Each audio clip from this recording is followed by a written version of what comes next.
ಇತಿಹಾಸದಲ್ಲಿ ಈ ಏನೇನು ನಡೆದಿತ್ತು ಹಂಪಿನಲ್ಲಿ, ಯಾರ್ಯಾರು ಇದನ್ನ ಆಳಿದ್ರು, ಮತ್ತೆ ಎಷ್ಟರ ಮಟ್ಟಿಗೆ ಸಂಪದ್ಭರಿತವಾಗಿತ್ತು ಈ ಹಂಪಿ ಅಂತಕ್ಕಂಥದನ್ನ ತಿಳಿಸ್ತಕ್ಕಂಥದ್ದು ಅತ್ಯಂತ ಅವಶ್ಯ ಅಂತಕ್ಕಂಥ ಮಾತುಗಳನ್ನ ಹೇಳಲಿಕ್ಕೆ ಬಯಸ್ತಾ ಇದ್ದಾರೆ.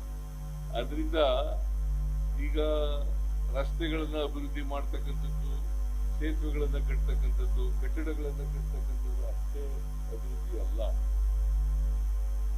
ಒಂದು ನಾಡಿನ ಸರ್ವತೋಮುಖ ಅಭಿವೃದ್ಧಿ ಅಂತಂದ್ರೆ ಅಲ್ಲಿರ್ತಕ್ಕಂಥ ಸಾಹಿತ್ಯ, ಕಲೆ, ಸಂಸ್ಕೃತಿ, ಚಿತ್ರ, ನಾಟಕ ಇವನ್ನ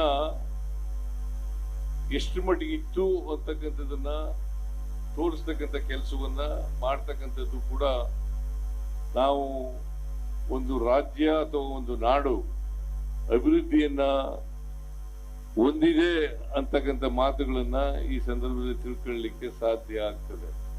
ಅದರಿಂದ ನಮ್ಮ ಸರ್ಕಾರನೂ ಕೂಡ ಸಾಹಿತ್ಯ, ಸಂಸ್ಕೃತಿ, ಕಲೆ, ನೃತ್ಯ, ಸಂಗೀತ ಇವಕ್ಕೆಲ್ಲರಿಗೂ ಕೂಡ ಹೆಚ್ಚು ಪ್ರೋತ್ಸಾಹವನ್ನ ಕೊಡ್ತಕ್ಕಂಥ ಕೆಲಸವನ್ನು ನಾವು ಮಾಡ್ತಾ ಇದ್ದೀವಿ. ಇದು ವಿಜಯನಗರ ಅರಸರ ಕಾಲದಲ್ಲಿ ಬಹಳ ಸಂಪದ್ಭರಿತವಾಗಿದ್ದಂತ ಹಂಪಿ ಇವತ್ತಿನ ನೋಡಿದಾಗ ನಾವು ಇದನ್ನೆಲ್ಲ ತಿಳ್ಕೊಳ್ಳಿಕ್ಕೆ ಸಾಧ್ಯ ಆಗ್ತದೆ. ಇದ್ರ ಬಗ್ಗೆ ಹಂಪಿ ನಗರದ ಬಗ್ಗೆ